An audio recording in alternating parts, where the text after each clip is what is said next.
যখন মুসা আলাইহিস সালামের উম্মত বনি ইসরাইলদেরকে ওই জেরুজালেমের কর্তৃত্ব ফিরাইয়া দিতে চাইছেন, তখন ওইখানে বসবাস করত আমালিকা গোত্র। ওরা বেশ শক্তিশালী ছিল, এত শক্তিশালী একজন 10-12 জনকে নির্দ্বিধায় বেঁধে ফেলতে পারত।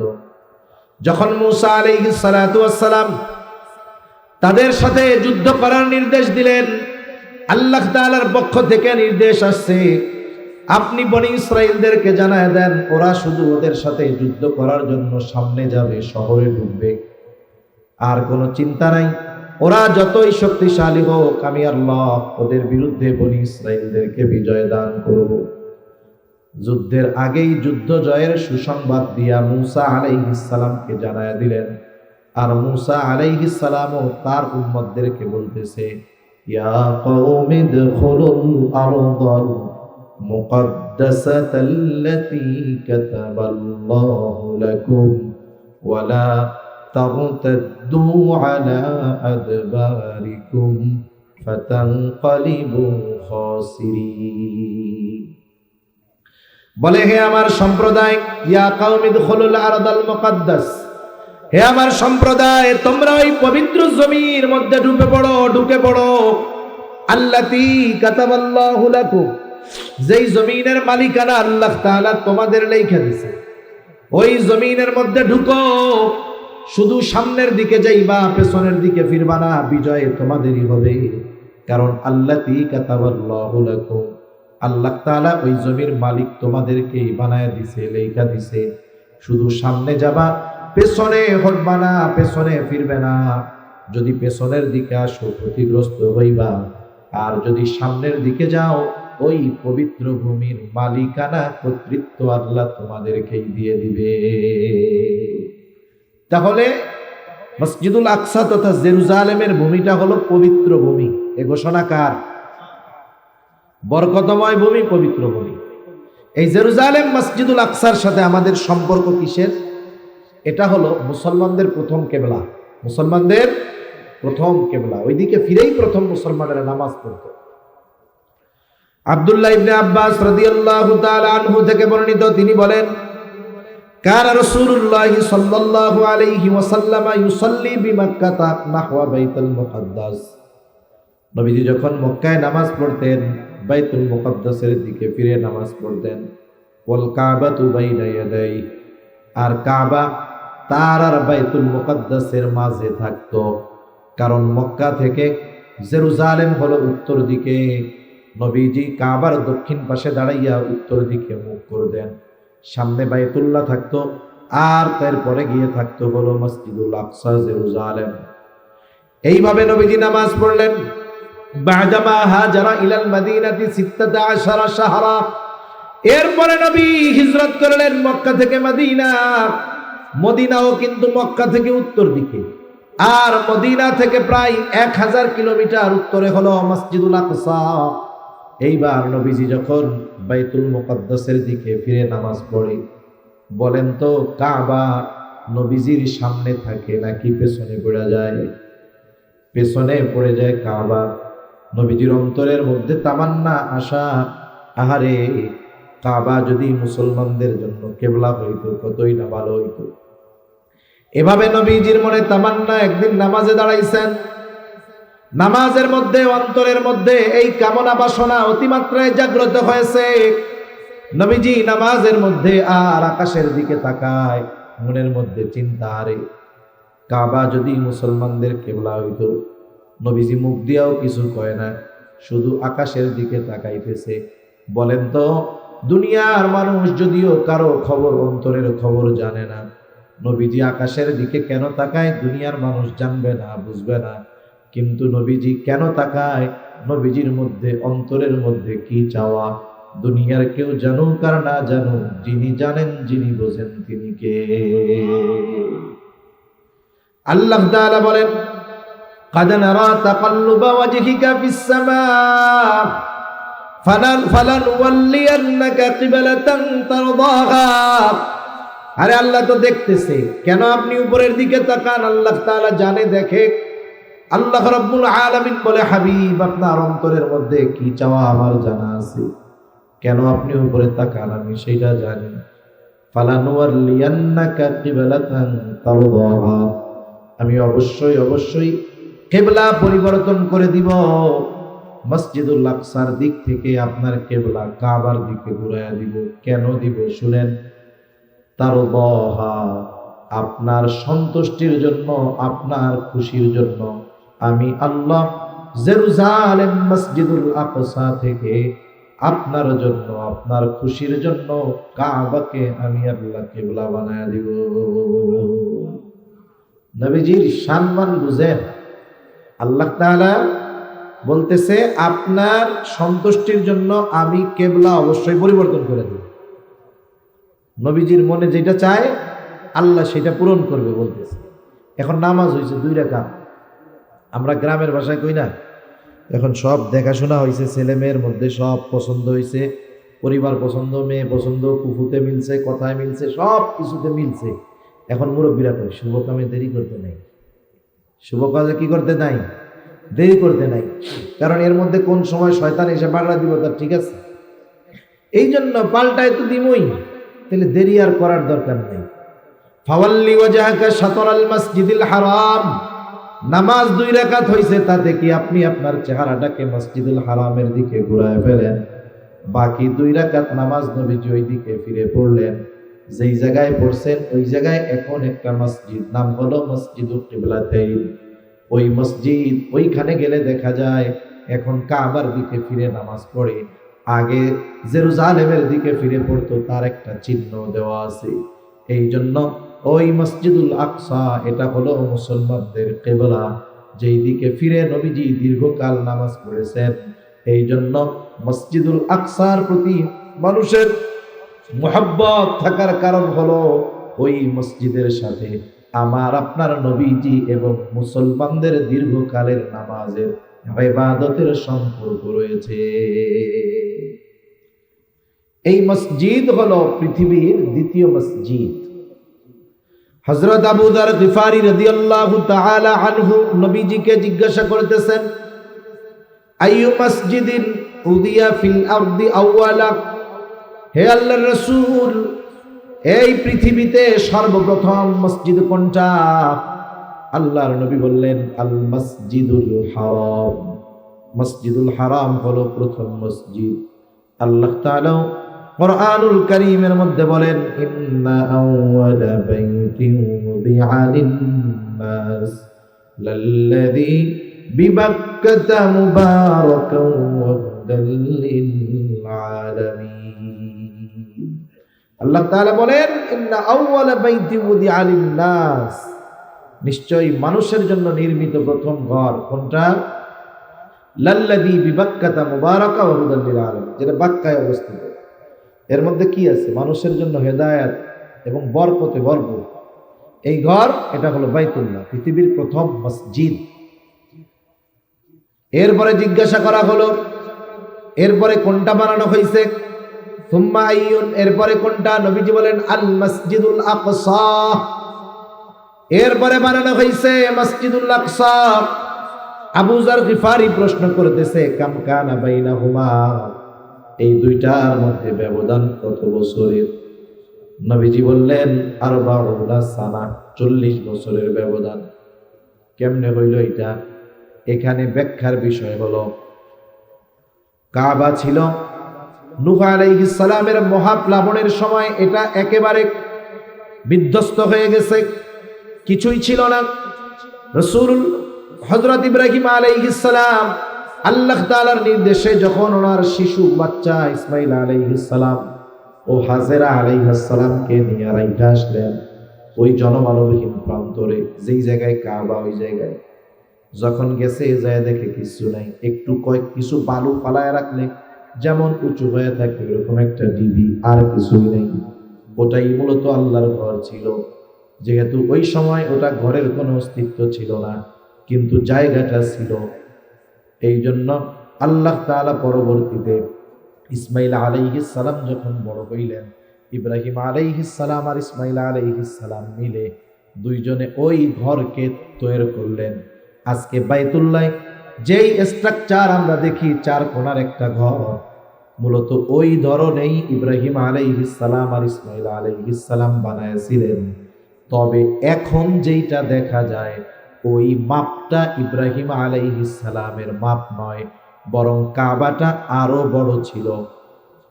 কুরাইশেরা একবার সংস্কার করার সময় ছোট বানায় ফেলছে। মূলত মূল ঘরের মধ্যে পর্যন্ত নবীজিকে সফর করালেন, সান্ত্বনা দিলেন। নবীজির মর্যাদা শুধু দুনিয়ার জমিনে নয়, আল্লাহ তাআলা আরশে আজিম পর্যন্ত পৌঁছায়া দিলেন। সুবহানাল্লাহ। আল্লাহ তাআলা সে কথা কোরআনুল কারীমের মধ্যে বলেন। শুরু হইল কেমনে? হাতিমে কাবার মধ্যে নবীজি ছিলেন। দুইজন ফেরেশতা আইসা ওনাকে ডাক দিয়া উঠায় নিয়ে গেল জমজম কূপের কাছে।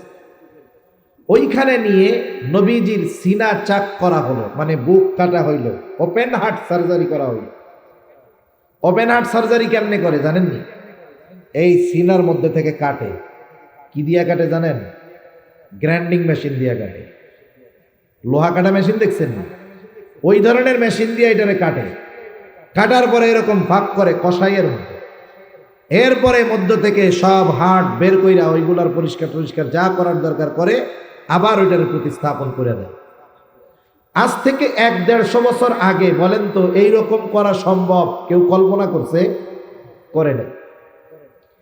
এই জন্য কাফেররাও অথবা এই ব্যবস্থা চালু হওয়ার আগে যারা ইসলাম বিদ্বেষী ছিল ওরাও কইতো, কি কয়, একটা লোকের মুখ কাইটা হৃৎপিণ্ড বাইর করবে, পরিষ্কার করবে, ধুবে, আবার রাখবে, আবার এই লোক বাইসাও বলে থাকবে, এটা কেমনে সম্ভব? ওই সময় বলতো কেমনে সম্ভব, কিন্তু এখন বলে এটা কোনো ব্যাপারই না। এখন কি বলে? এটা কোনো ব্যাপারই না। একটা মানুষকে পরিপূর্ণ অজ্ঞান করা লাগে না, সে সজাগ থাকবে, শুধু তার এই জায়গাটাকে অজ্ঞান করবে। তার অপারেশন হচ্ছে, সে নিজে নিজে দেখবে, ডাক্তারের সাথে কথাও বলবে, এই পাশ দিয়ে ওপেন হার্ট সার্জারি চলতেছে তাও দেখতেছে। এ বিষয়টা আজ থেকে 50 বছর আগেও কল্পনাতীত ছিল। এজন্য যখন নবীজির মেরাজের ঘটনায় বলা হইতো যে সিনা চাক করা হইছে, তখন বলতো আরে মিয়া এইসব আজগুবি কথা বাদ দাও, এই বুক কাইটা ওইগুলা বাইর করলে কি মানুষ বাঁচে নাকি? কিন্তু আল্লাহ তাআলা আমার আপনার নবীজিকে ওইটা করছেন।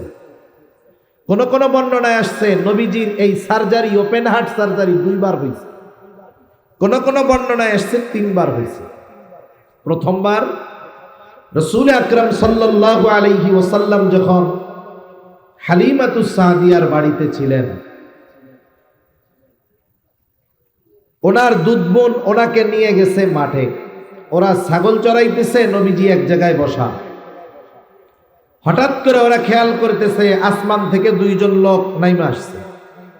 আয়েশা নবীজিকে, শিশু বাচ্চা তখন শোয়াইছে, বুক ফেড়ে কি জানি বাইর করছে, আবার ওইগুলা বুকের মধ্যে ভইরা দিয়া আস্তে ওরা চলে গেছে, নবীজি উঠা বসছে। এই দৃশ্য দেখে হালিমাতুস সাদিয়ার মেয়ে দৌড় দিয়ে চলে গেছে বাড়িতে, মাকে ডাকতেছে, মা আমার কুরাইশ ভাইয়ের তো এই অবস্থা, 2 জন লোক আসছে, এই রকম বুক চিরে জানি কি করছে। এটা যখন শুনছে হালিমাতুস সাদিয়া দৌড়াইয়া আইসা দেখে আমার আপনার শিশু নবী বসে আছে, কিন্তু তার মধ্যে ভয়ের একটা ছাপ চেহারার মধ্যে দেখা যায়। এখন কথা হইল, ছোটবেলায় নবীজির সাথে এরকম কেন করা হইল? প্রত্যেকটা মানুষের মধ্যে শিশুকালে কিছু শিশু সুলভ আচার আচরণ থাকে। এই শিশু সুলভ আচার আচরণ আমার আপনার নবীজির মধ্যে ছিল না। নবীজি যখন কোথাও অবস্থান করতেন তখন উনি ভাব গম্ভীর্যতার সাথে বসে থাকতেন, মনে হইতো উনি জানি কোন গভীর বিষয়ে চিন্তা করতেছেন।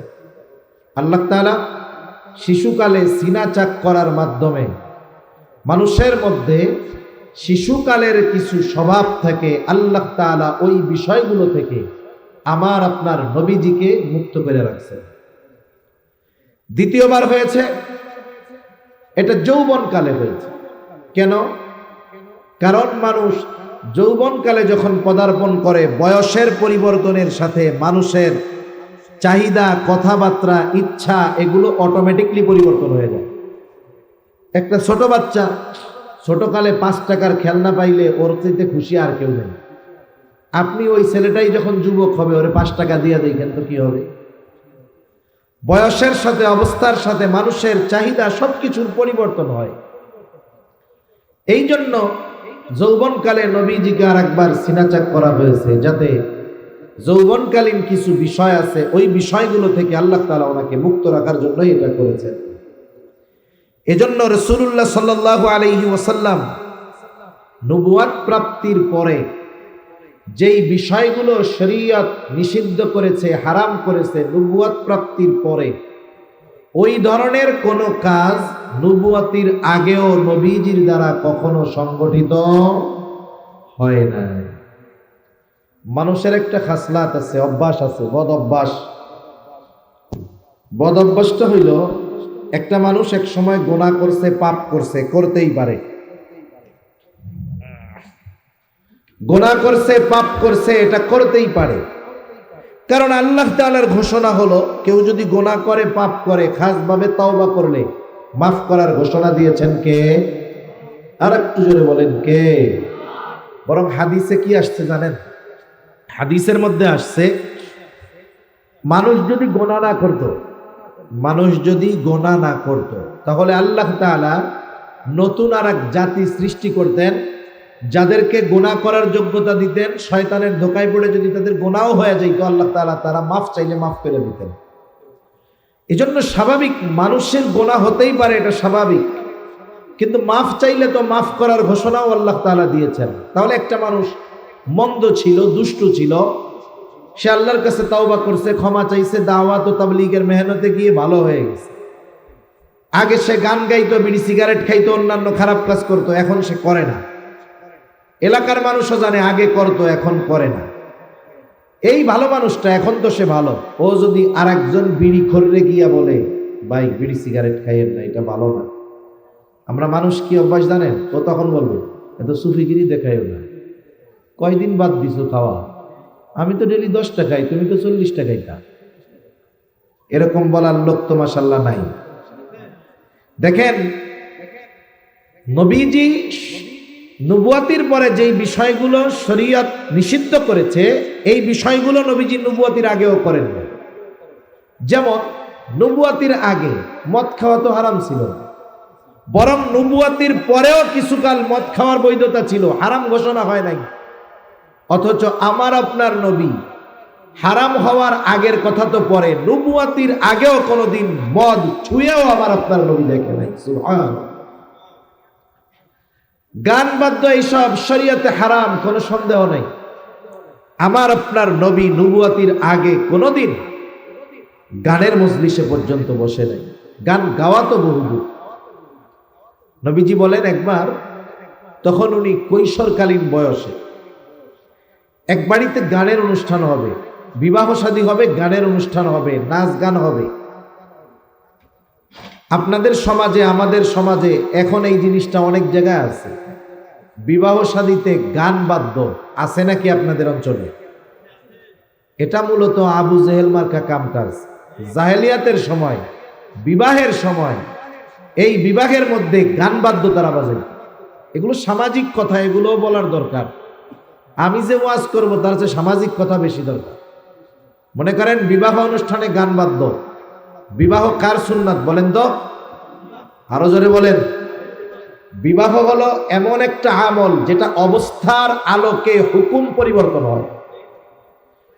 কোন কোন সময় এই বিবাহটা ওয়াজিব হয়ে যায়, ফরজ হয়ে যায়, কোন কোন সময় ওয়াজিব হয়, কোন কোন সময় সুন্নাতে মুআক্কাদা হয়, কোন কোন সময় সুন্নাত হয়, কোন কোন সময় এই বিবাহ করাটা মাকরুহ হয়ে যায়, কোন কোন সময় নিষিদ্ধ হয়ে যায়।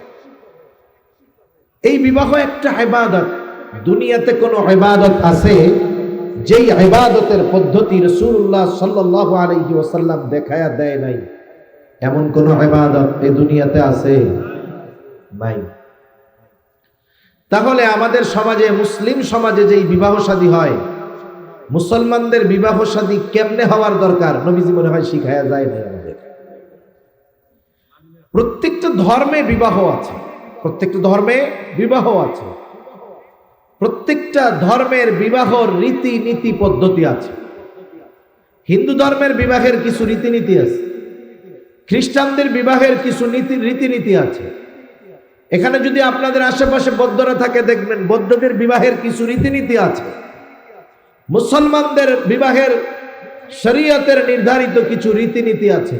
কিন্তু আফসোস কি জানেন, কোন হিন্দু মুসলমানদের বিবাহের কোনো রীতিনীতি গ্রহণ করে না। ওরা ওদের ধর্মীয় অনুশাসন মতে বিবাহ অনুষ্ঠান পরিচালনা করে। খ্রিস্টানেরা তাদের ধর্ম মতে বিবাহ শাদীর অনুষ্ঠান পরিচালনা করে।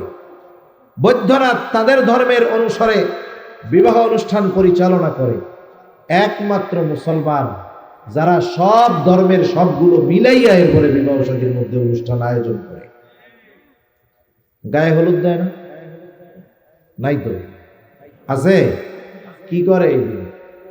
এই দিন মেয়ের বাড়িতে ছেলের লোক যায়, ছেলের বাড়িতে মেয়ের লোক যায়। বন্ধু বান্ধব চিন্তা করে বউ এই বন্ধু বিবাহ করার পরে তো আর মুখে হাত দেওয়া যাবে না, আজকে গায়ে হলুদ দেওয়ার নামে একটু মুখে ডলা দিয়ে দিই। খাটাস, তোর লজ্জা করে না? তোর বউয়ের গায়ে আর একজন হাত দিল, তোর তো গলায় দড়ি নিয়ে মরে যাওয়া উচিত ছিল। তুই মুসলমানের ঘরে কেন জন্ম নিলি? এ ধরনের আরো অনেক কর্মকাণ্ড বিবাহ শাদীর মধ্যে হয়, গান বাদ্য হয়, নাচ গান হয়। আর এখন তো আরো বেহায়াপনা। এলিট শ্রেণী যত সভ্যতা দেখবেন উন্নত, ওইগুলার মধ্যে পচা জিনিস তত বেশি। নাচ গান শুরু হয়েছে, সব নাচে। হ্যাঁ রে, বর কনে লজ্জা শরম নাই, ওইটাও নাচে। বরও নাচে, ওর ওয়াইফও নাচে, বন্ধু বান্ধবের সাথে গা ডলে ডলে নাচে। আরে শাশুড়িও মাঝে মধ্যে নাচা শুরু করে জামাইয়ের সাথে। এটা কি মুসলমানদের বিবাহ হতে পারে? যেটা বলেন পারে? বাংলাদেশে প্রতি মিনিটে বিবাহ বিচ্ছেদ হয়। প্রতি মিনিটে বিবাহ বিচ্ছেদ হয়। কেন হয় জানেন? খোঁজ নিয়ে দেখবেন। বিবাহ হয়েছে ঠিক, এটা সুন্নাত পদ্ধতিতে হয় না। তা আমি তো আর এই আলোচনার মধ্যে যাব না, ওইটা প্রসঙ্গক্রমে আসলো তাই বললাম। এজন্য আমাদের বিবাহ হবে নবীজির তরিকায়। দেখবেন খরচ কম, মহারণা কম, কিন্তু আল্লাহ তাআলা ওই সম্পর্কের মধ্যে রহমত আর বরকত ঢেলে দিবে।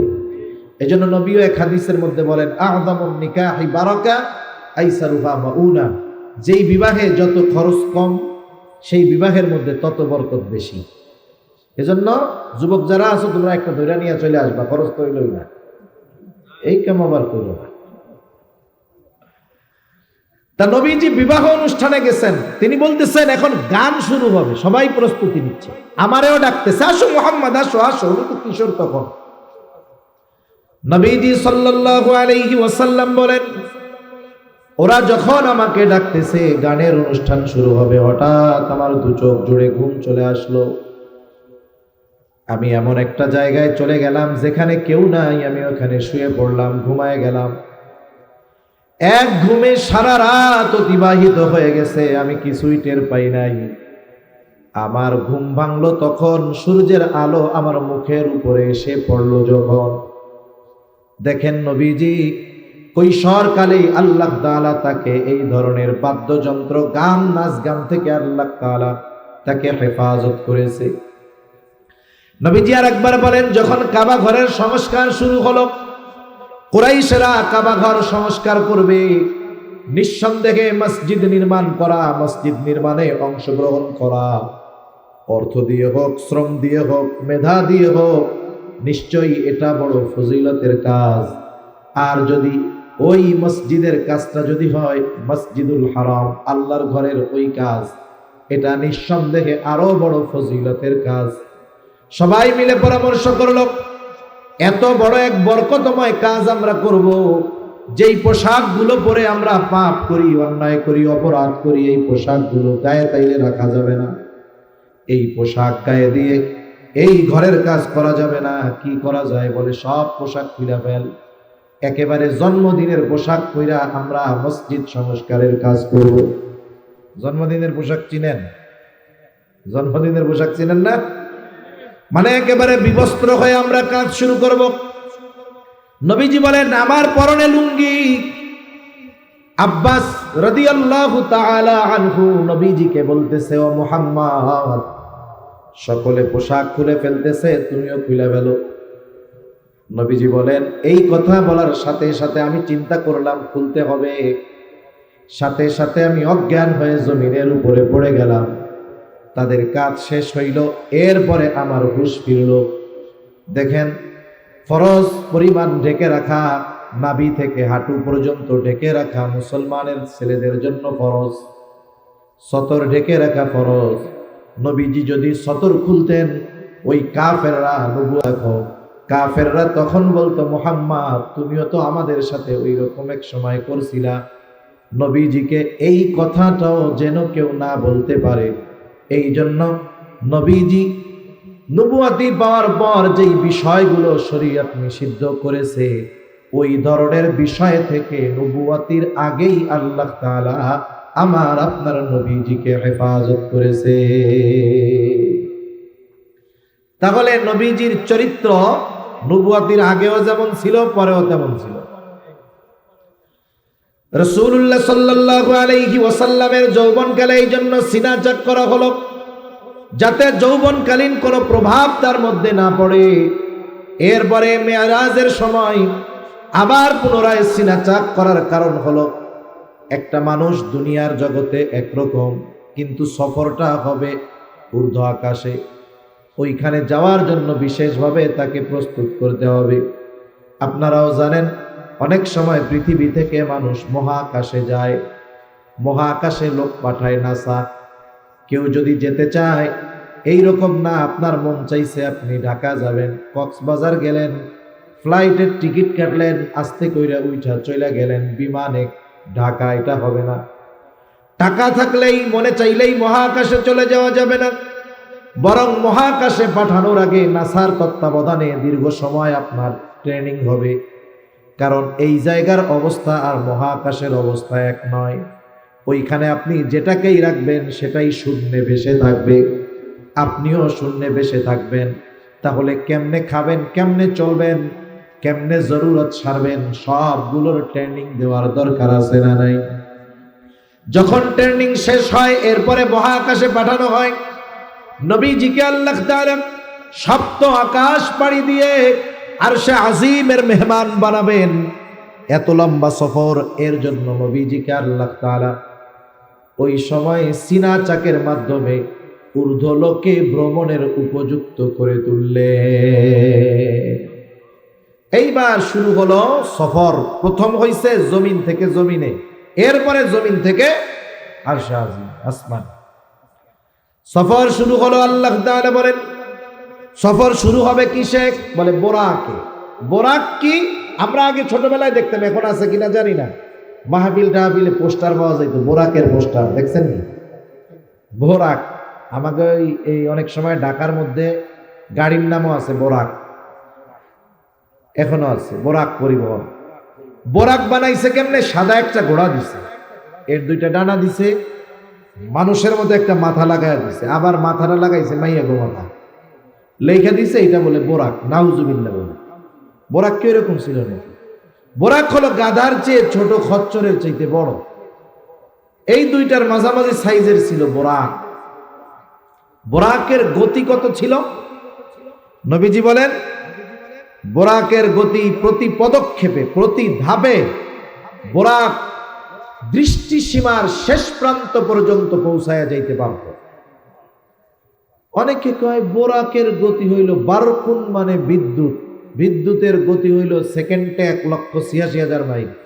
বোরাকের গতি 1,86,000 মাইল প্রতি সেকেন্ডে, প্রতি ধাপে বা প্রতি পদক্ষেপে। এটা ভুল কথা। আচ্ছা, দৃষ্টিসীমার শেষ কোণ পর্যন্ত, এর দূরত্ব নির্ণয় করা আমাদের জন্য অতীব অতীব কঠিন। আমরা দুনিয়া থেকে, পৃথিবী থেকে সূর্যকে দেখি, দেখেন তো নাকি? দুপুরবেলায় যখন একটু বেশি প্রখর রোদ থাকে দেখা যায় না, সকালেও দেখা যায়, বিকালেও দেখা যায়। বলেন তো, সূর্য কি পৃথিবীর চাইতে ছোট না বড়? কত বড়? 13 লক্ষ গুণ বড়। তার মানে 13 লক্ষ পৃথিবী সূর্য সুন্দর মতো খায়া ফেলতে পারে। তাই তো ছোট দেখা যায় কেন? দূরত্বের কারণে। দূরত্বের কারণে ছোট দেখা যায়। এর দূরত্ব কতটুক? 9,30,00,000 মাইল। 9,30,00,000 মাইল দূর থেকে সূর্য দুনিয়াতে আলো পাঠায়। সূর্য যখন তার কেন্দ্র থেকে পৃথিবীর কেন্দ্রে আলো পাঠায়, সূর্যের কেন্দ্র থেকে পৃথিবীর কেন্দ্রে আলো পৌঁছাতে সময় লাগে 8 মিনিট 34 সেকেন্ড মনে হয়, কারণ আলোর গতি সেকেন্ডে 1,86,000 মাইল। আপনি এটাকে ভাগ দিবেন 9,30,00,000 মাইল দিয়ে, তাহলে উত্তর 8 মিনিট 34, 30, 32, 34 এরকম একটা আসবে মনে হয়। তাহলে সূর্যের আলো 8 মিনিট 30 সেকেন্ডে দুনিয়াতে পৌঁছায় যায়। এটা আলোর গতি, বিদ্যুতের গতি। এখন আসেন, যখন রাতের আকাশে আকাশটা পুরো পরিষ্কার থাকে, আমরা আকাশে মিট মিট করে তারা জ্বলতে দেখি। তারা আমরা আমাদের চোখে কি দেখি? চোখে দেখি যে সূর্যের চাইতে তারা অনেক ছোট। আসলে কি তারা ছোট? সূর্যের যেমন আলো আছে, তারারও আলো আছে। সূর্য যেমন পৃথিবীর কেন্দ্রের দিকে আলো নিক্ষেপ করলে 8 মিনিট 34 সেকেন্ডে চলে আসে, পৃথিবীর ওই তারা সৃষ্টির শুরু থেকে নিয়ে তারা তার আলো পৃথিবীর দিকে নিক্ষেপ করেছে। বাস্তবতা হলো সূর্যের আলো 8.5 মিনিটে পৌঁছিয়ে যায়, কিন্তু ওই তারার আলো কোটি কোটি বছর পার হয়ে গেছে।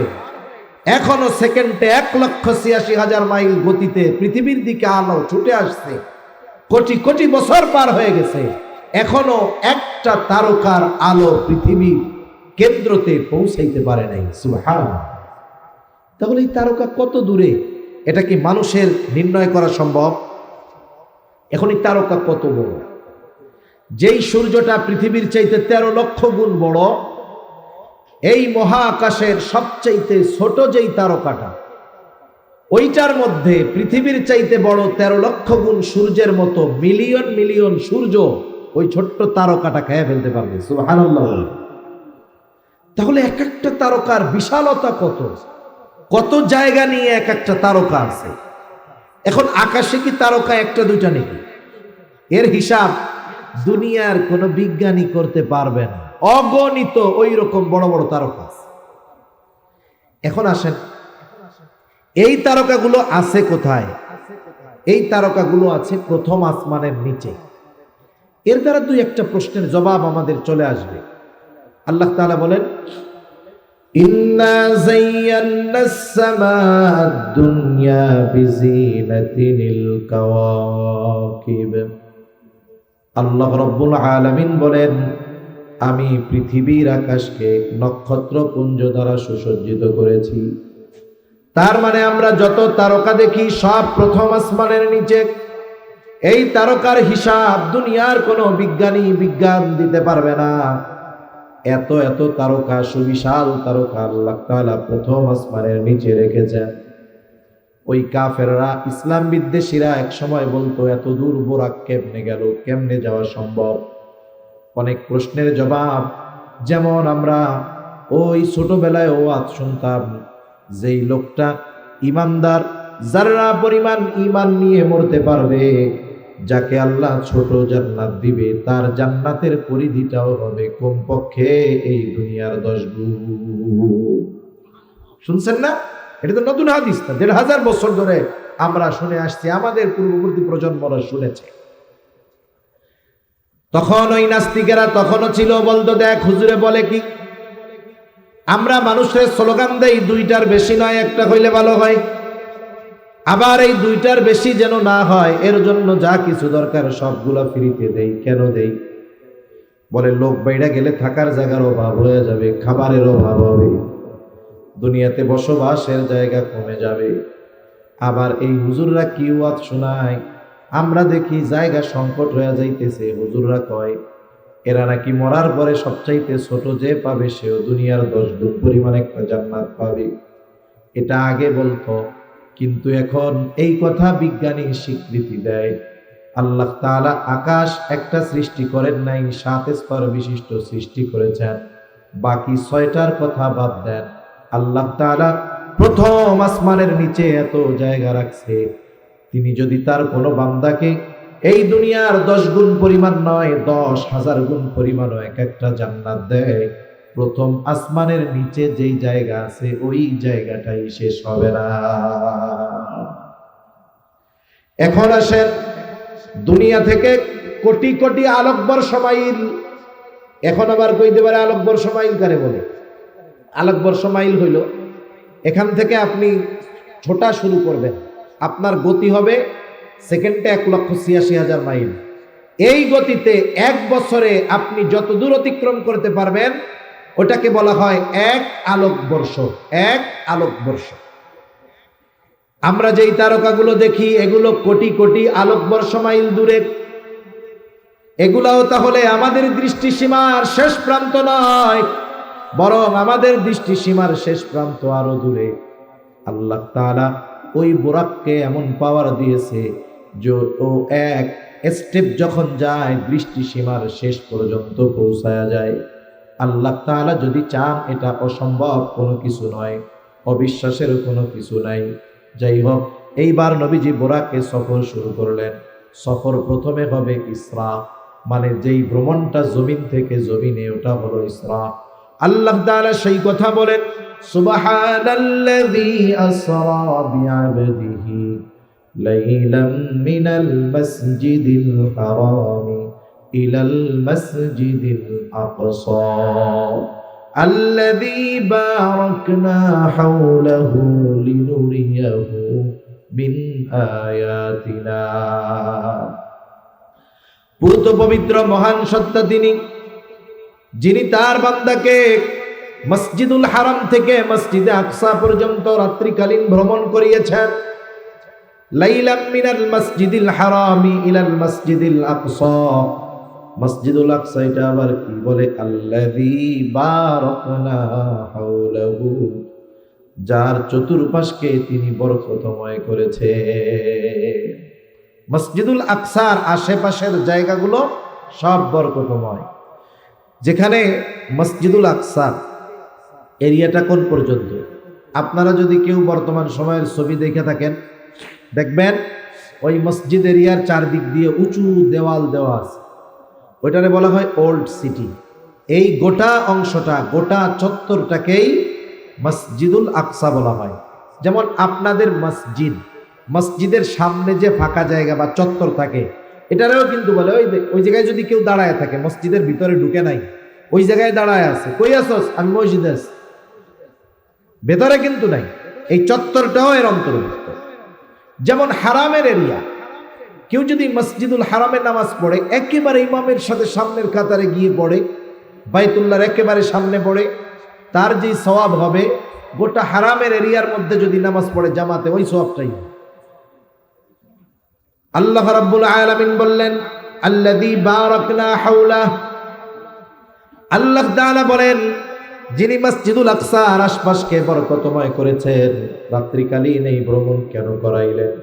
লিনুরিয়াহু মিন আয়াতিনা, তার বান্দাকে তিনি কিছু নিদর্শন দেখানোর জন্য রাত্রিকালীন ভ্রমণ করাইছেন। এখানে আল্লাহ তাআলা নবীজিকে আবদুন শব্দ দ্বারা অভিহিত করেছে, কারণ একটা মানুষ পরিপূর্ণ আবদ তথা আল্লাহর গোলাম হতে পারলেই সে সফল। আল্লাহর গোলাম হতে পারলেই সফল। এই জন্য দেখবেন খ্রিস্টানেরা বলে ঈসা আলাইহিস সালাম আল্লাহর সন্তান, ওরা বাড়াইয়া বলে, অথচ ঈসা আলাইহিস সালাতু ওয়াস সালাম জবাব দিয়েছেন ক্বালা ইন্নী আবদুল্লাহ আতানিয়াল কিতাবা ওয়া জাআলানি নাবিয়্যা। তিনি বলতেছেন আমি হলাম আল্লাহর বান্দা, আমি নবী, আমার একটা কিতাব দেওয়া হয়েছে। এখন বিষয় হলো আল্লাহ তাআলা নবীজিকে মসজিদুল হারাম থেকে মসজিদে আকসায় রাত্রিকালীন সফর করিয়েছেন কেন? আল্লাহর নিদর্শন সমূহ দেখানোর জন্য। কি নিদর্শন দেখাইছেন? ওই দিক গেলে অনেক দূর চলে যেতে হবে আমাকে, সাথে সাথে মসজিদুল আকসায় সফর করাইলেন। আমরা এখন বলতে পারতাম কেন করাইছেন, অন্য মসজিদ ছিল না, বা মক্কা থেকে সরাসরি আসমানে নিয়ে যেতে পারতো না? আল্লাহ জানাইলেন শোনো, তোমরা যা ভাবতেছো তা না, মসজিদুল আকসা হলো এমন এক মসজিদ যার আশপাশ এরিয়াকে আমি আল্লাহ বরকতময় করেছি। সুবহানাল্লাহ। এজন্য ফিলিস্তিনের ওই জমিন, জেরুজালেমের ওই জমিন বরকতময় জমিন। ওই মসজিদের সম্পর্কে আমাদের জানার দরকার আছে। তাহলে মসজিদ সম্পর্কে জানলাম যে এটা 1 নাম্বার মসজিদুল আকসা, এটা হলো বরকতময় এক জায়গা।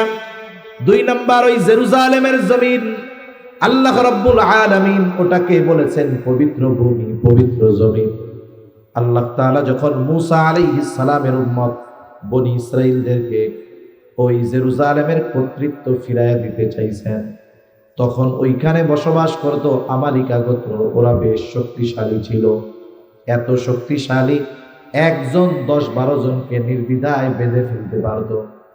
যখন মূসা আলাইহিস সালাতু ওয়াস সালাম তাদের সাথে যুদ্ধ করার নির্দেশ দিলেন, আল্লাহ তাআলার পক্ষ থেকে নির্দেশ আসছে, আপনি বনি ইসরাইলদেরকে জানায় দেন ওরা শুধু ওদের সাথে যুদ্ধ করার জন্য সামনে যাবে, শহরে ঢুকবে, আর কোনো চিন্তা নাই। ওরা যতই শক্তিশালী হোক, আমি আল্লাহ ওদের বিরুদ্ধে বনি ইসরাইলদেরকে বিজয় দান করব। যুদ্ধের আগেই যুদ্ধ জয়ের সুসংবাদ দিয়া মূসা আলাইহিস সালামকে জানায় দিলেন। আর মূসা আলাইহিস সালামও তার উম্মতদেরকে বলতেছে, ইয়া কওমি দুখুলুল আরদাল মুকদ্দাসাতাল্লাতী কাতাবাল্লাহু লাকুম ওয়ালা তারতাদ্দু আলা আদবারিকুম ফাতানকালিবু খাসিরিন।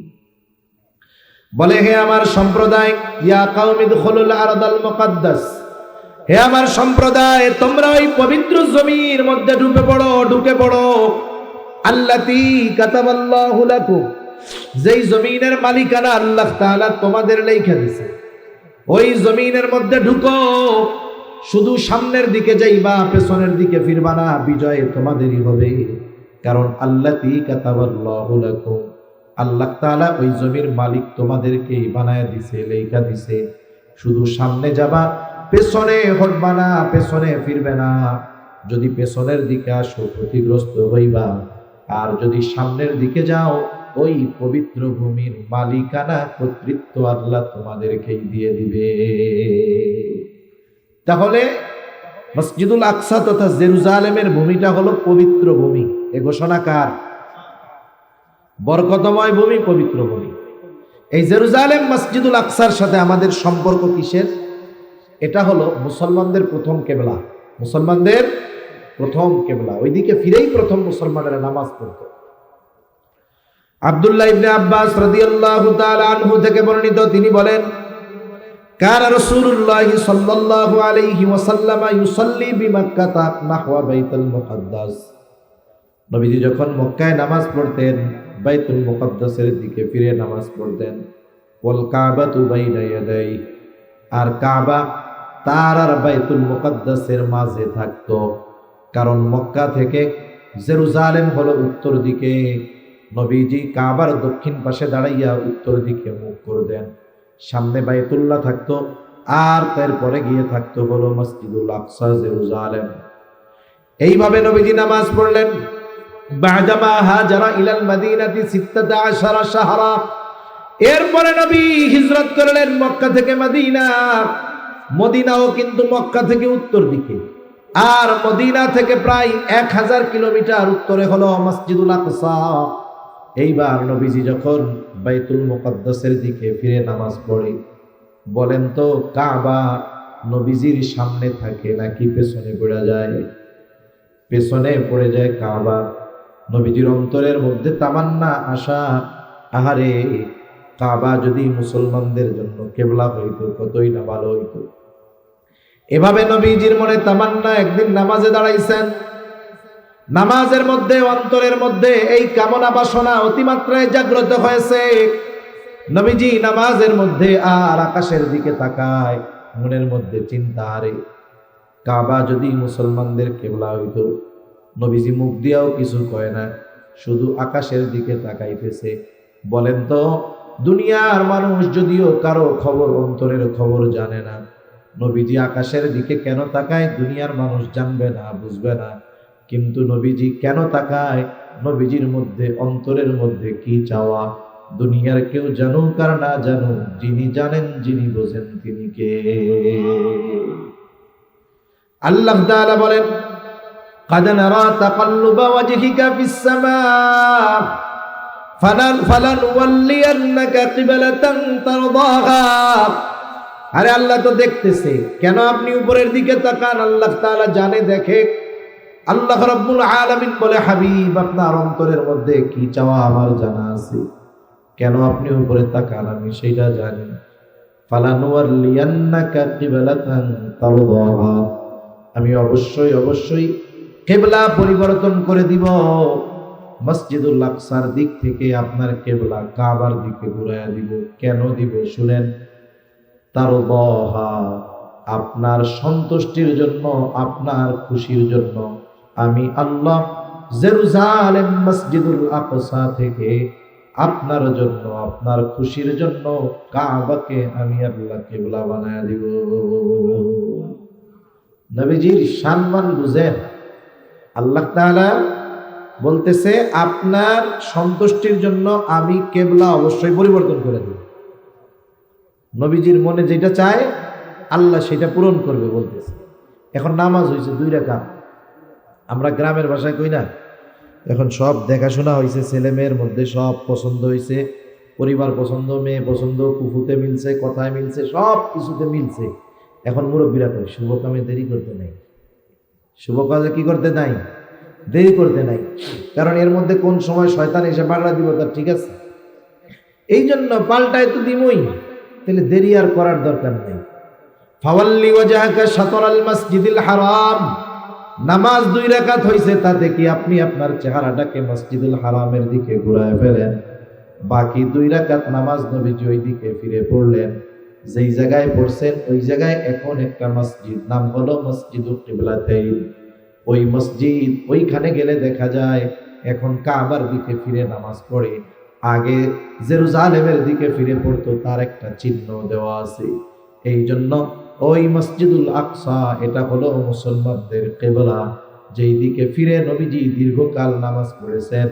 এই জন্য মসজিদুল আকসার প্রতি মানুষের মুহাব্বত থাকার কারণ হলো ওই মসজিদের সাথে আমার আপনার নবীজি এবং মুসলমানদের দীর্ঘকালের নামাজের ইবাদতের সম্পর্ক রয়েছে। এই মসজিদ হলো পৃথিবীর 2য় মসজিদ। হযরত আবু যার গিফারি রাদিয়াল্লাহু তাআলা আনহু নবীজিকে জিজ্ঞাসা করতেছেন, আইয়ু মসজিদিন উদিয়া ফিল আরদি আউয়ালা, হে আল্লাহর রাসূল, এই পৃথিবীতে সর্বপ্রথম মসজিদ কোনটা? আল্লাহর নবী বললেন, আল মসজিদুল হারাম, মসজিদুল হারাম হলো প্রথম মসজিদ। আল্লাহ তাআলা কুরআনুল কারীমের মধ্যে বলেন, ইন্না আউওয়ালা বাইতিন উযিআ লিন-নাস লাল্লাযী বিবাক্কাতা মুবারাকান ওয়া হুদাল লিল-আলামিন। আল্লাহ তাআলা বলেন, ইন্না আউওয়ালা বাইতিন উযিআ লিন-নাস, নিশ্চয়ই মানুষের জন্য নির্মিত প্রথম ঘর কোনটা? লাল্লাযী বিবাক্কাতা মুবারাকা ওয়া হুদাল লিল-আলামিন, যেটা বাক্কায় অবস্থিত। এর মধ্যে কি আছে? মানুষের জন্য হেদায়েত এবং বরকতে ভরপুর। এই ঘর এটা হলো বাইতুল্লাহ, পৃথিবীর প্রথম মসজিদ। এরপরে জিজ্ঞাসা করা হলো, এরপরে কোনটা বানানো হয়েছে?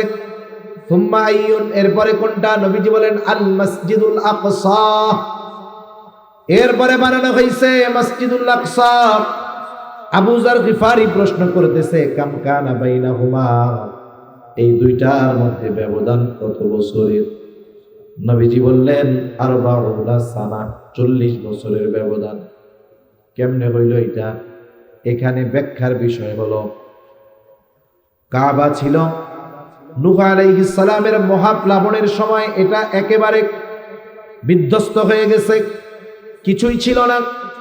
রাসূল হযরত ইব্রাহিম আলাইহিস সালাম আল্লাহ তাআলার নির্দেশে যখন ওনার শিশু বাচ্চা ইসমাইল আলাইহিস সালাম ও হাজেরা আলাইহিস সালামকে নিয়ে রাইখা আসলেন ওই জনমানবহীন প্রান্তরে, যেই জায়গায় কাবা, ওই জায়গায় যখন গেছে যায় দেখে কিছু নাই, একটু কিছু বালু ফালায় রাখলে যেমন উঁচু হয়ে থাকে এরকম একটা ডিবি, আর কিছুই নেই।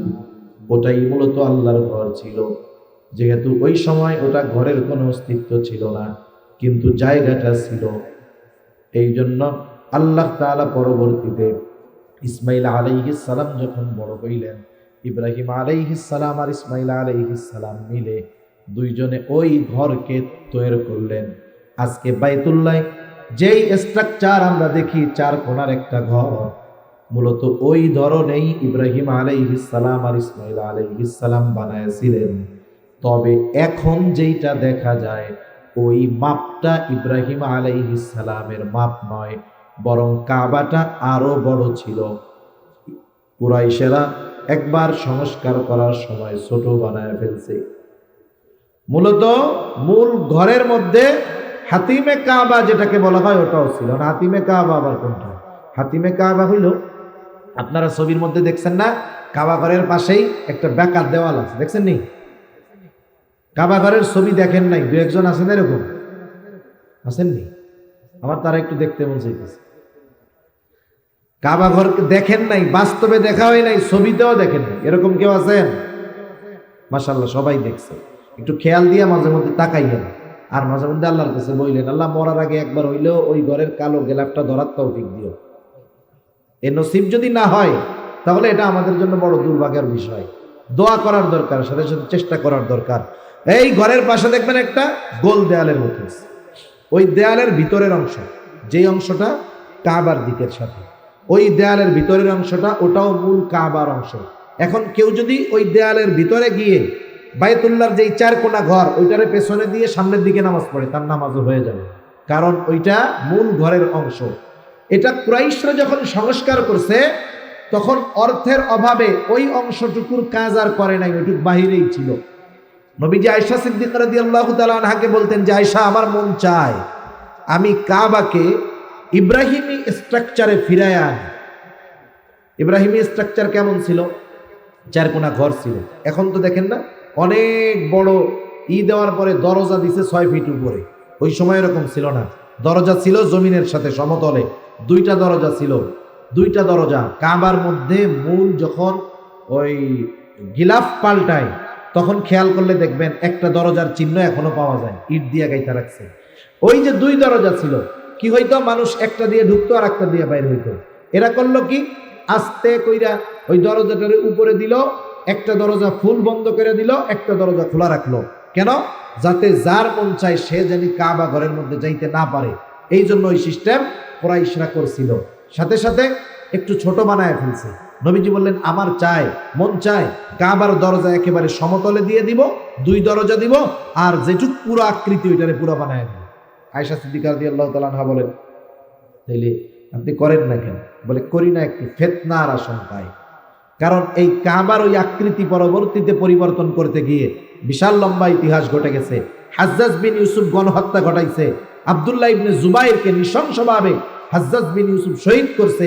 যেই কারণগুলোর মধ্যে এর একটা ওই কারণ যে আব্দুল্লাহ ইবনে জুবাইর কাবার মূল আকৃতি ওনার খালা আয়েশা সিদ্দিকা রাদিয়াল্লাহু তাআলার কাছ থেকে শুনে মূল আকৃতিতে গঠন করেছিলেন। হাজ্জাজ বিন ইউসুফ আবার ওইটারে আবার আগের আকৃতিতে নিয়ে গেছে। তা সেদিকের ইতিহাসে আর যাব না। এখন ইব্রাহিম আলাইহিস সালাম ও ইসমাইল আলাইহিস সালাম মূলত ওই ঘরের মূল সংস্কারক। ওনাদের আগে ওই ঘরটা পুরো অস্তিত্বহীন হয়ে গেছিল, এমন একটা অবস্থা হয়েছিল আর কি। ওই হিসাবে নবীজি বলতেছেন, এই বাইতুল্লাহর সংস্কারের 40 বছর পরে ইব্রাহিম আলাইহিস সালাম নিজের হাতেই মসজিদুল আকসা প্রতিষ্ঠা করেছেন। তাহলে মসজিদুল আকসা এটা হলো পৃথিবীর দ্বিতীয় মসজিদ। মসজিদুল আকসার অন্যতম একটি বৈশিষ্ট্য, দুনিয়ায় কেউ যদি ওই 3 মসজিদ ছাড়া অন্য কোনো মসজিদ ফজিলত মনে কইরা দেখতে যায়, আপনাদের অঞ্চল থেকে অনেক সময় হয়তো যাইতে পারে, ওই সিলেট শাহজালালের মাজার জিয়ারত করতে যায় ফজিলতের আশায়, বাগেরহাটের 60 গম্বুজ মসজিদ জিয়ারত করতে যায় ফজিলতের আশায়, সব গুনাহ হয়। কি হয় জোরে কোন? নিঃসন্দেহে গুনাহ হয়। কারণ পৃথিবীর 3টা মসজিদ ছাড়া অন্য কোন মসজিদে মসজিদ দেখার উদ্দেশ্যে ফজিলত মনে করে সফর করা জায়েজ নাই। একটা হলো মসজিদুল হারাম, মসজিদুল নববী আর মসজিদুল আকসা। এই 3 মসজিদে আসলেও ফজিলত আছে, কারণ খানায় কাবার সামনে নিয়ে নামাজ যখন পড়ে, মসজিদুল হারামে নামাজ পড়লে তার নামাজকে আল্লাহ তাআলা 1 রাকাত নামাজকে 1 লক্ষ গুণ বিনিময় দেয়। মসজিদুল হারামে পড়লে 1000 গুণ বৃদ্ধি পায়। মসজিদুল আকসা 1 রাকাত নামাজ পড়লে 250 রাকাতের সওয়াব আল্লাহ দিয়ে দেয়। আমাদের দেশের কিছু মগা আছে, মগা কি করে জানেননি? গেছে শাহজালালের মাজারে, মাজারের পাশে বড় মসজিদ আছে, জোহরের রক্ত, ও কিন্তু নামাজও পড়ে নাই, কিছুও করে নাই। একটু পরে উজু টুজু করে আইসা মাজারের পাশে একটু নামাজের জায়গা ওই জায়গায় দাঁড়াইছে। কেন দাঁড়াইছে? ও মনে করছে এই জায়গায় নামাজ পড়লে মনে হয় আলাদা ফজিলত আছে। আসলে কোনো ফজিলত আছে? অনেকজনই দেখি 60 গম্বুজ মসজিদে একটু আগে চাঙ্কু পাঙ্কু মেরে বেড়াইছে, কিচ্ছু করে নাই। হ্যাঁ, লজু করে এসে 2 রাকাত নামাজ পড়ে আসলো। বন্ধুদের কাছে বলতেছে 2 রাকাত নামাজ পড়ে আসলাম রে, আশা করি মনের আশা মিটবে এবার। বেটা, ওইসব মসজিদে নামাজ পড়লে এক্সট্রা কোনো ফজিলত নাই, এই 3 মসজিদ ছাড়া কোথাও নাই। এই মসজিদের অন্যতম আর একটি বৈশিষ্ট্য হলো দাজ্জাল যখন বের হবে মোট 4টা মসজিদে সে ঢুকতে পারবে না। একটা হলো মসজিদুল হারাম, হারামের এরিয়া যত দূর তত দূর পর্যন্ত দাজ্জাল ঢুকতে পারবে না। আল্লাহ তাআলা চতুর্দিক দিয়া ফেরেশতাদেরকে পাহারার দায়িত্বে নিয়োজিত করবে। আর একটা হলো মসজিদুল নববী, ওইটারও এরিয়া আছে, ওর মধ্যেও দাজ্জাল ঢুকতে পারবে না। আর একটা হলো এই মসজিদুল আকসা, এরিয়াটা কতটুকু, ওই যে 4 দেয়াল 4 দিক দিয়ে দেওয়াল দেওয়া আছে, এরিয়া ঘেরা, এর মধ্যে দাজ্জাল ঢুকতে পারবে না। আর একটা মসজিদ আছে মসজিদুত তুর, তুর পাহাড়ে একটা মসজিদ, ওই মসজিদের মধ্যেও দাজ্জাল ঢুকতে পারবে না।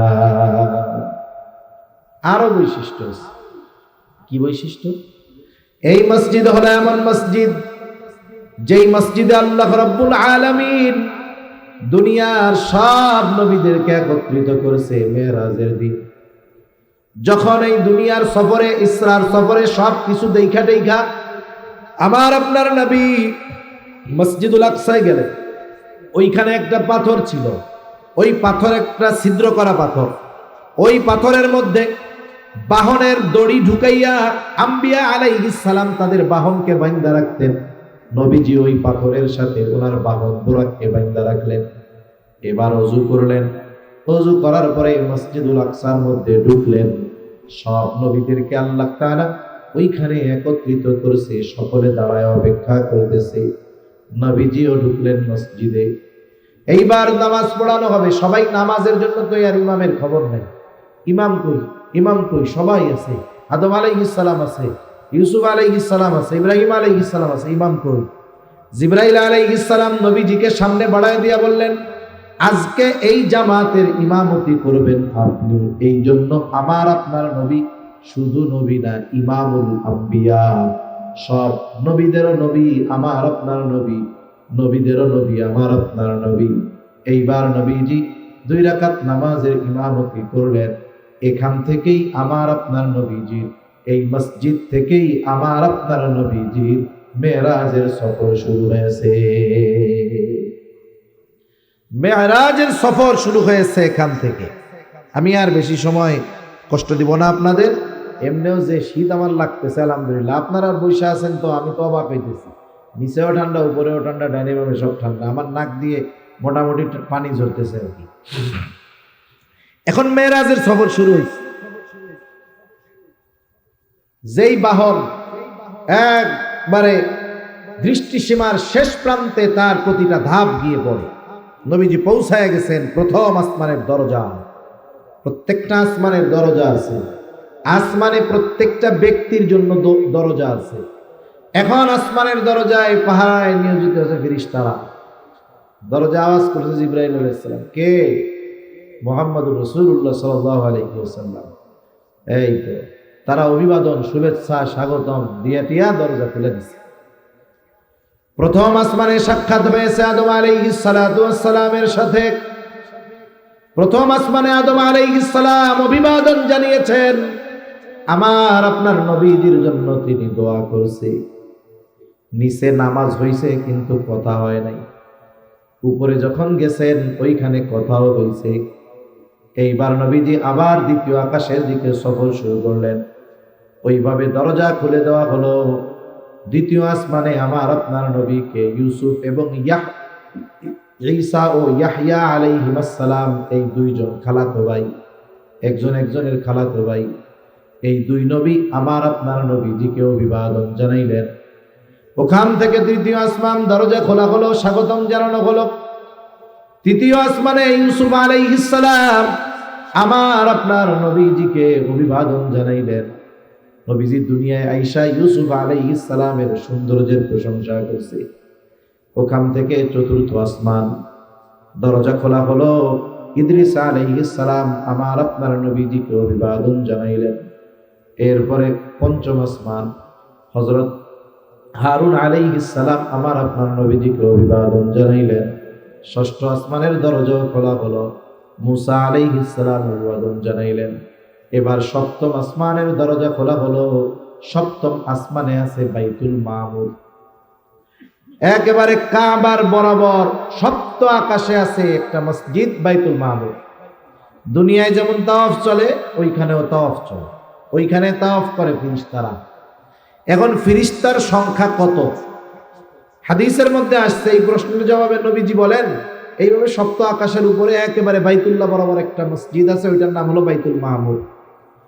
ওই মসজিদের মধ্যে সব সময় তাওয়াফ চলে, ফেরেশতারা তাওয়াফ করে। একসাথে তাওয়াফ করে 70,000 ফেরেশতা।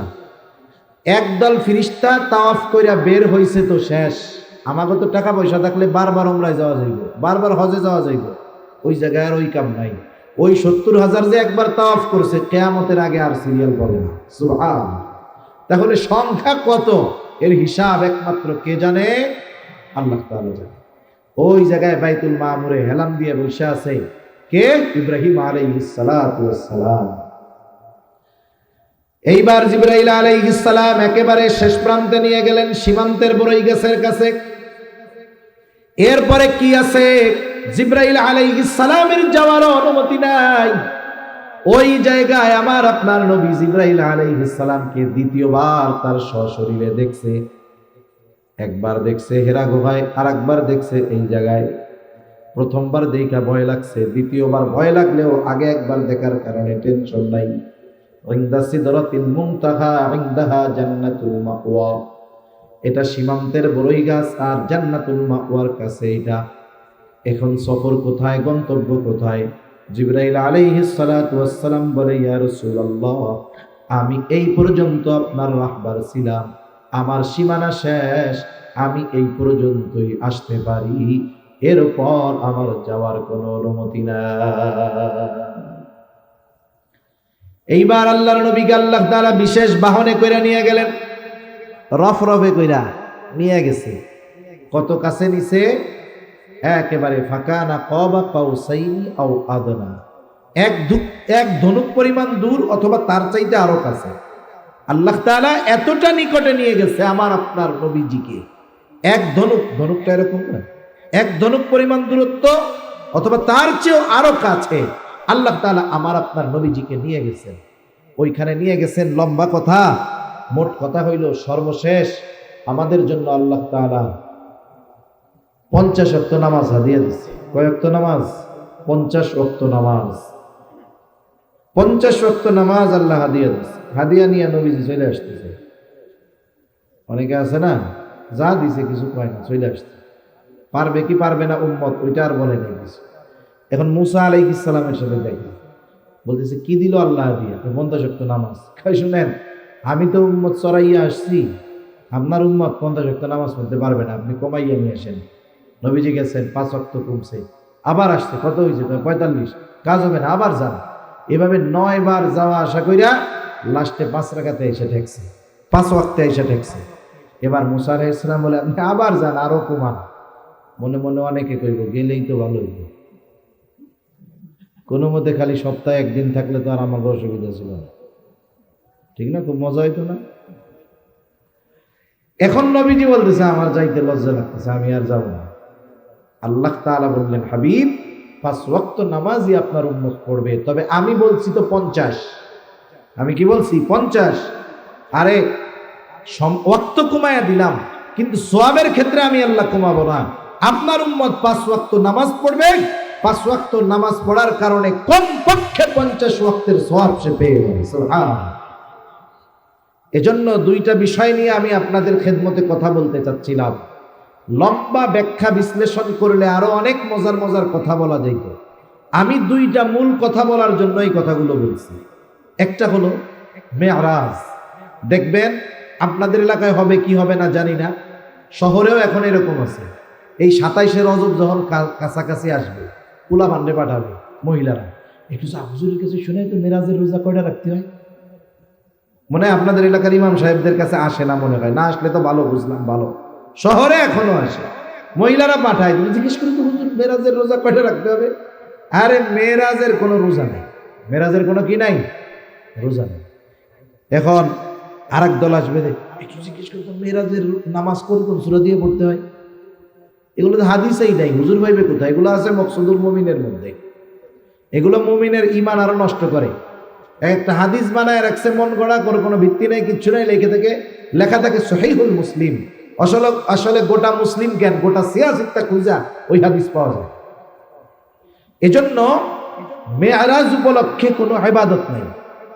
মেরাজের মূল হাদিয়া নামাজ, ওই 5 ওয়াক্ত নামাজই আগে হইতে হবে। যে ওই 5 ওয়াক্ত নামাজই হবে, সেই মেরাজের মূল শিক্ষাকে গ্রহণ করে নেওয়া হবে, ঠিক কিনা বলে? এজন্য অনুরোধ থাকবে আপনাদের কাছে, আপনারা পরিশ্রমী মানুষ, পাহাড়ের মানুষ, গ্রামের মানুষ, এরা পরিশ্রমী। একজন মুসাফা করে আর আমি হাত দেখি চিন্তা করি এটা হাত না লোহা।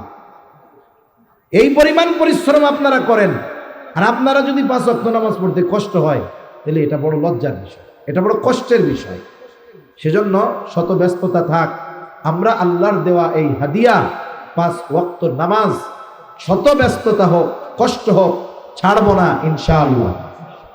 দ্বিতীয়ত, যেহেতু ইহুদি নাসারাদের সাথে যুদ্ধ আমাদের চলবে, মসজিদুল আকসার সাথে মুসলমানের ইমানের সম্পর্ক, আরো অনেক বৈশিষ্ট্য আছে, প্রত্যেকটা বৈশিষ্ট্যের সাথে আমাদের সাথে সম্পৃক্ত।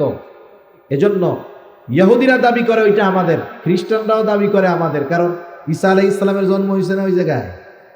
ওরাও দাবি করে আমাদের, আমরাও দাবি করি আমাদের, কিন্তু অগ্রাধিকার হলো আমাদের। কারণ প্রত্যেকটা নবী আমাদের নবীর নবুয়তকে স্বীকার করে নিয়েছে। আলমে আরওয়াহে, রূহের জগতে সব নবীর কাছ থেকে আমার আপনার নবীজির নবুয়তের ব্যাপারে আল্লাহ স্বীকৃতি দিয়েছেন। সুবহানাল্লাহ।